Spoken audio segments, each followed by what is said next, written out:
नमस्ते दोस्तों, मैं कौशिक ददले स्वागत करता हूं आपके अपने चैनल सक्सेस मंत्रा में। दोस्तों, आज इस वीडियो में बात करेंगे देश हित की। जय दोस्तों, अभी चुनाव का माहौल है। लोकसभा इलेक्शन 2024 चल रहा है। टोटल 7 चरण में मतदान होने वाला था। 4 चरण का मतदान हो चुका है, अभी 3 चरण का मतदान बाकी है। तो दोस्तों, इस वीडियो को बनाने का मोटिव ये है कि गर्मी का पारा तो बहुत तेजी से बढ़ रहा है, लेकिन चुनावी माहौल बहुत ही ठंडा दिख रहा है। जी हाँ फ्रेंड्स, वोटिंग परसेंटेज बहुत ही कम नज़र आ रहे हैं। और दोस्तों, इसका कारण ये है कि हर जगह आपको एक ही बात सुनने को मिलती होगी कि इस बार मोदी जी की हैट्रिक लगना तय है, मोदी जी ही आने वाले हैं। अगर मैं वोटिंग नहीं करूंगा तो कोई दिक्कत नहीं है, मोदी जी आने ही वाले हैं। अब सोचिए, एक बंदा ये सोचेगा, दो सोचेंगे, 100,000, 10,000, लाख, और इतने सारे लोग ये सोचने लगेंगे फ्रेंड्स। तो मैं आपको बता दूं कि हमने यहाँ पर सिर्फ एक वोट से सरकार गिरती हुई देखी है। तो आपका एक वोट बहुत ही कीमती है, इसको बिल्कुल ज़ाया मत करें। वोटिंग ज़रूर करें, क्योंकि कभी कभी ओवर कॉन्फिडेंस में आदमी बहुत कुछ गवा देता है। तो बिल्कुल ओवर कॉन्फिडेंट ना रहें और वोटिंग ज़रूर करें। और इस वीडियो को भी ज़्यादा से ज़्यादा शेयर करें, ताकि ज़्यादा से ज़्यादा लोगों तक ये वीडियो पहुँचे और लोग अवेयर हो वोटिंग करने के लिए। मैंने ये वीडियो वोटिंग करने के लिए नहीं बनाया है, सिर्फ बहुत सारे मुद्दे हैं जो इस वीडियो में मैं डिस्कस करने वाला हूँ, ठीक है। और ना ही मोदी जी के जो पिछले 10 साल का कार्यकाल है उसके काम को गिनाने के लिए मैंने ये वीडियो बनाया है। बहुत सारे मुद्दे हैं इसमें, आपको भी आगे पता चलेगा। तो वीडियो को बिल्कुल स्किप मत कीजिएगा, बिल्कुल ध्यान से देखिएगा और ज़्यादा से ज़्यादा शेयर कीजिएगा, ठीक है फ्रेंड्स। जैसा कि आपको थंबनेल में दिख रहा है कि राम मंदिर बन गया तो क्या हुआ, धारा 370 हट गई तो क्या हुआ। तो ये सारे काम जो मोदी जी ने किए हैं, ठीक है। तो सबसे पहले बात करें कि कुछ ऐसे काम जो बहुत ही यूनिक काम है, जैसे कि राम मंदिर का बनना। पिछले 500 सालों से राम मंदिर का मुद्दा अटका पड़ा हुआ था। अगर क्या होता, राम मंदिर नहीं बनता तो हमारे रामलला टेंट में पड़े हुए थे तो वहीं पड़े रहते। लेकिन ये बहुसंख्यक हिंदुओं की भावनाओं का अपमान होता, इसलिए राम मंदिर तो बनना ही चाहिए था और बन के तैयार भी हो चुका है। यह अच्छा काम किया है मोदी जी ने, सबसे बड़ा काम किया है। दूसरा, धारा 370 हटा दी, ठीक है। धारा 370 वो कलम है जिसकी वजह से आज़ादी के समय से आज तक कश्मीर है वो अब्दुल्ला फैमिली और मुफ्ती फैमिली के बाप की जागीर बनकर रह गई थी। वहाँ पर ना तो कोई बाहर का बंदा कुछ कर सकता था, ना ही कुछ हो सकता था। तो इसको एक झटके में ख़त्म कर दिया। ऐसे तो बहुत सारे काम है मोदी जी ने, अगर मैं गिनाने बैठूंगा तो पूरा वीडियो बहुत ही लंबा हो जाएगा। लेकिन फिर भी मैं अगर कुछ बड़े काम गिनाऊँ तो इंफ्रास्ट्रक्चर में, ट्रांसपोर्टेशन में, विदेश नीति में हमारा रुतबा है आज पूरे वर्ल्ड में, ठीक है। फिर माताओं बहनों के लिए योजनाएं, आयुष्मान भारत, फ्री में इलाज, ठीक है। और ऐसे बहुत सारी योजनाएं, किसानों के लिए योजनाएं, जन धन योजनाएं, बहुत सारी योजनाएं आपको देखने को मिलेगी पिछले 10 सालों के दौरान, जो कि कांग्रेस सरकार में हमें कभी देखने को नहीं मिलती थी, ठीक है। लेकिन मेरा मुद्दा आज ये है कि आपका अस्तित्व खतरे में हो सकता है कि नहीं हो सकता आने वाले भविष्य में। आपका मतलब हिंदू लोगों का।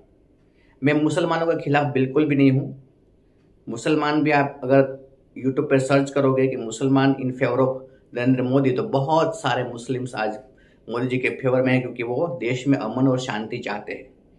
लेकिन एक ऐसा मुसलमान भी है जो जिहादी मानसिकता का रूप होता है।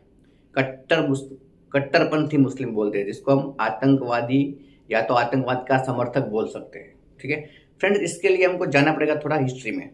जब हमको आज़ादी मिली 1947 में, और फिर तय हुआ कि 562 रियासतें हिंदुस्तान में मिलाई जाएगी, तो सब लोग एग्री हो गए। लेकिन 3 जगहों पर पेच फंस गया, हैदराबाद, जूनागढ़ और जम्मू कश्मीर। तो वहाँ के हमारा जो तत्कालीन गृह प्रधान थे सरदार वल्लभ भाई पटेल, बहुत ही महान पर्सनालिटी, बहुत ही तेज दिमाग, तेज तर्रार दिमाग, उन्होंने कुछ भी करके जूनागढ़ और हैदराबाद को तो मिला दिया।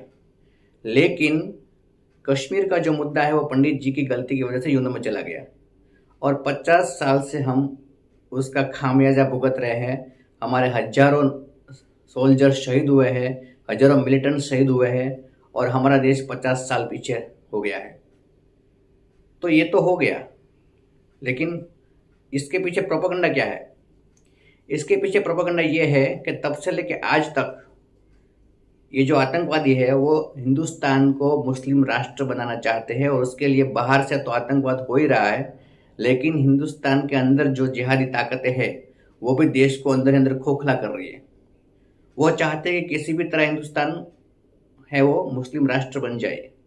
अगर ऐसा हुआ फ्रेंड्स, तो कश्मीर में जो हिंदुओं की हालत हुई थी वही हालत यहाँ पर हिंदुस्तान में होने वाली है। जी हाँ फ्रेंड्स, तो ये स्लो पॉइजन है, उसका बहुत ही लॉन्ग टर्म प्लानिंग है कि इतना पॉपुलेशन बढ़ा दो कि बहुसंख्यक समाज में हम लोग आ जाए और इस देश पर हम राज कर सके, और इसके लिए अरबों रुपए की फंडिंग बाहर से मुस्लिम राष्ट्रों से मिलती है इन लोगों को।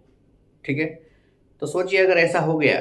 देखिए, ये डराने की कोई बात नहीं है कि ये वीडियो की वजह के कारण आप लोग डर जाओ, और किसी दो समूहों में क्लैश करने की भी बात नहीं है, लेकिन ये हकीकत है, ऐसा हो रहा है क्योंकि उनका एक ही मकसद है कि कैसे भी करके हिंदुस्तान को मुस्लिम राष्ट्र बना दिया जाए। ठीक है, और हम लोग इस बात को बिल्कुल इग्नोर करते आए हैं। देखिए, ये जो सारी बातें हैं वो कोई नेता अपने प्रवचन में नहीं बोलेगा, क्योंकि संविधान की मर्यादा होती है, लेकिन ये मुद्दा भारत के हर घर में डिस्कस हो रहा है, सब जानते हैं ये बात को। तो ऐसी जो जिहादी ताकत है उसको सिर्फ एक ही आदमी कंट्रोल कर सकता है, वो है नरेंद्र मोदी अभी के वक्त में। ठीक है, आपने देखा होगा सर्जिकल स्ट्राइक, कितनी सर्जिकल स्ट्राइक हुई है। क्या कांग्रेस के जमाने में ऐसी सर्जिकल स्ट्राइक हुई थी क्या? कैप्टन अभिनंदन को रातों रात छोड़ दिया गया। क्या अगर कांग्रेस की गवर्नमेंट होती तो ऐसा पॉसिबल होता? बिल्कुल नहीं होता, क्योंकि मुस्लिम है वो कांग्रेस की वोट बैंक है, वो अपनी वोट बैंक को कभी नाराज नहीं करेंगे। तो ये आतंकवाद है वो कभी खत्म नहीं होता। जैसे ही कोई अटैक होता था सिर्फ यही बोलते थे कि अब हम देख लेंगे, अब हम ये करेंगे वो करेंगे, लेकिन कभी कुछ हुआ नहीं। तो अस्तित्व का सवाल है, इसलिए हमको वोटिंग करना होगा। ऐसी जिहादी ताकतों को अगर कंट्रोल करना है, देश का विकास करना है, मुस्लिम का भी मोदी समर्थन करते हैं, सारी योजनाएं हैं वो मुसलमान को भी उतनी ही जाती है जितनी हिंदू को जाती है। उन्होंने कभी भेदभाव नहीं किया, लेकिन ये जो जिहादी ताकतें हैं वो किसी भी तरह से देश को बर्बाद करना चाहते हैं। तो मेरा आपसे एक ही सवाल है कि आपका दरवाजा कोई खटखटाता है और अगर आप दरवाजा खोलते हो तो आने वाले वक्त में आप क्या चाहते हो? एक आतंकवादी बंदूक लेके आपके दरवाजे पे खड़ा हो, या फिर कोई साधु भगवा रंग पहने आपके घर के सामने खड़ा हो? ठीक है, सबका साथ सबका विकास इस देश का हो सकता है अगर मोदी जी है, क्योंकि वो ना तो हिंदू के हैं ना मुसलमान के, वो सबके हैं। लेकिन अगर कांग्रेस आती है तो वो बहुत ही पार्शलिटी के साथ गवर्नमेंट चलाती है, और ये कभी हमें मंजूर नहीं होना चाहिए। ठीक है, तो आपके वोट की ताकत बहुत ज़्यादा है, जितना आप वोट करोगे उतना ही बेनिफिट मोदी जी को ज़्यादा होगा, और एक ऐसी गवर्नमेंट फॉर्मेशन होगी जो आने वाले 5 साल बहुत ही इंपॉर्टेंट होने वाले हैं।